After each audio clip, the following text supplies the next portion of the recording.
हमारे सहयोगी श्री अरविंद कुमार भगत जी जो भूतपूर्व सैनिक हैं, वो भी हमारे बीच आए हैं।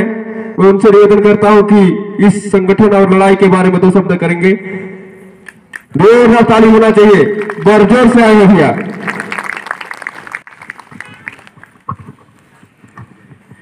बहुत बहुत धन्यवाद सत्य जी, मुझे यहाँ मंच पर आने के लिए और 2 शब्द कहने का मौका दिया। तो सबसे पहले नारा लगाएंगे, जोरदार नारा होना चाहिए। पहले तो भारत माता की, उसके बाद मैं बोलूंगा कि जय संविधान, तो आप लोग बोलिएगा जय भीम। भारत माता की जय, भारत माता की जय, जय संविधान, जय भीम, जय संविधान, जय भीम। बहुत बहुत धन्यवाद आप लोग इस जोश के लिए। जय संविधान और जय भीम किस लिए बोला था बताइएगा? क्योंकि संविधान की जो 5वीं अनुसूची की बातें हो रही है, शुरू से ही हम लोग बैठे हैं, तो हमारे पहले जो माता पिता या भाई बहन लोगों के द्वारा बताया गया है कि संविधान की वजह से ही हम लोग यहाँ पे जो संघर्ष कर रहे हैं, लड़ाई लड़ रहे हैं, वो संभव हो पा रहा है। अगर संविधान में हम लोग को इतना अच्छा हमारे भीमराव अम्बेडकर ने जो बनाए के गए हैं,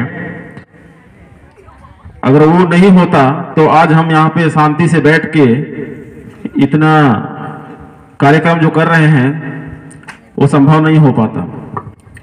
तो सभी लोगों ने लगभग सभी क्षेत्र से कवर कर चुके हैं सारे पॉइंट को, तो मैं ज्यादा सब नॉलेज तो मुझे मतलब जानकारी ज्यादा नहीं है। मैं अपने बारे में थोड़ा बता दूं, इसको पहले बताना था। मैं बरजोर से हूं, भारतीय सेना में 17 साल सेवा देने के बाद इसी बीच विदेश सेवा में भी 9 महीने का योगदान मेरा रहा। अब 2022 में रिटायरमेंट लिया हूं। तो जब 2021 में मैं देखा हमारे ग्रुप में, पंचायत के ग्रुप से ये सूचना को मैंने देखा कि टांगरगांव पंचायत में स्टील प्लांट मां कुदरगढ़ी के नाम से लगने वाली है, तो मैं तुरंत रिप्लाई किया अपने ग्रुप में कि ये प्लांट नहीं लगनी चाहिए। मैं मतलब उसके बारे में कुछ भी नहीं सोचा, मैं तुरंत जवाब लिखा उसमें।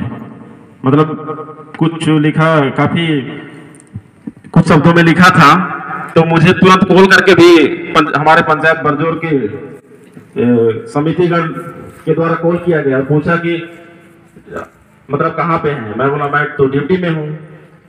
अच्छा, मैं तो घर में है करके कॉल कर रहा हूँ बोले। तो मैं वहीं से मैसेज किया था तुरंत, बिना सोचे समझे कि ये नहीं लगना चाहिए करके, क्योंकि ये जमीन जंगल हम लोग को कहाँ से प्राप्त हुआ है? हमारे पूर्वज से।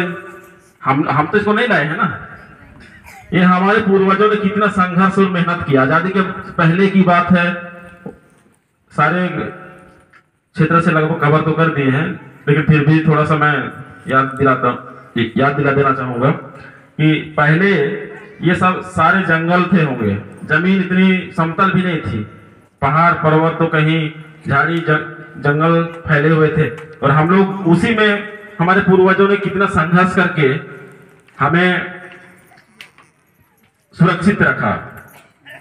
और उस चीज को मैं खुद भी महसूस करता हूं। मैं भी पहले बस्ती में हमारा घर था, फिर बाद में जब मैं छोटा सा था तो मम्मी पापा लोग हमारे खेत की तरफ लेके आ गए। कैसे कैसे हम लोगों ने संघर्ष करके किस तरीके से जीवन जिए हैं, लगभग थोड़ा बहुत हम भी उसको जानते हैं।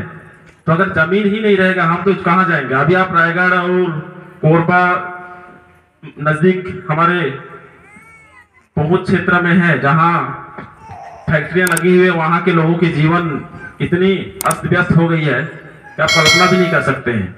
अगर आप वहां जाके देखेंगे और उनकी हालात के बारे में पूछेंगे तो शायद सुनने से ही ऐसा लगता है कि मानव जीवन के लिए कितना खतरनाक हो सकता है अगर फैक्ट्री लग जाएगी तो।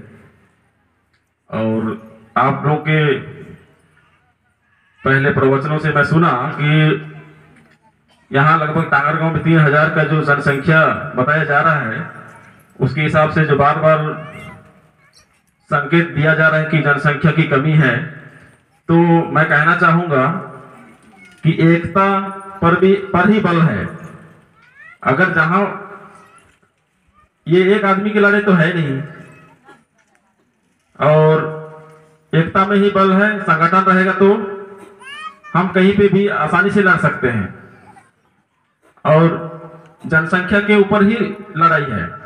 जितना ज्यादा हम लोग समूह में रहेंगे, एकता एक साथ जुट के रहेंगे, जात पात और धर्म और भेदभाव, ये सब चीज से ऊपर उठ के जीना पड़ेगा। सबसे पहले हमारा मूल क्या है?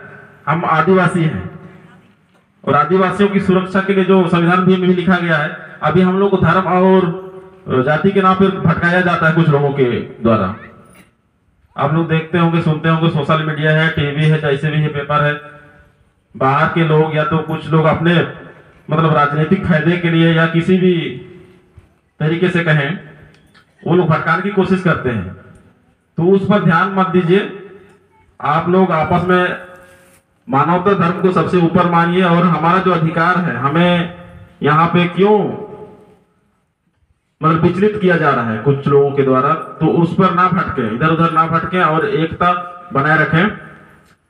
एकता में ही बल है। और आदिवासी जो हम लोग मूलवासी हैं, उस पर ध्यान केंद्रित करें। सभी लोग अभी अपने अपने क्षेत्र में अपने अपने जाति, अपने अपने धर्म और अपने अपने संस्कृति को बढ़ावा दे रहे हैं। अभी झारखंड में चले जाइए, उड़ीसा में चले जाइए, या एमपी में चले जाइए, तो हम लोग को भी यहाँ एकजुटता दिखाने की आवश्यकता है। जाति, रंग, भेद, ये सब चीज से ऊपर उठिए और मानवता धर्म को अपनाइए। मैं यही कहूंगा। बस इतना ही कहकर अपनी वाणी को विराम देता हूं। धन्यवाद। बहुत बहुत धन्यवाद भगत जी, आपने बहुत अच्छा बात कही। आप भारतीय सैनिक के रूप में देश के लिए योगदान दिए हैं और दुनिया को भली भांति से जानते हैं, और आज हमारे संगठन में उपस्थित भी हुए हैं। इसके लिए मैं आपको बहुत बहुत धन्यवाद देना चाहूंगा।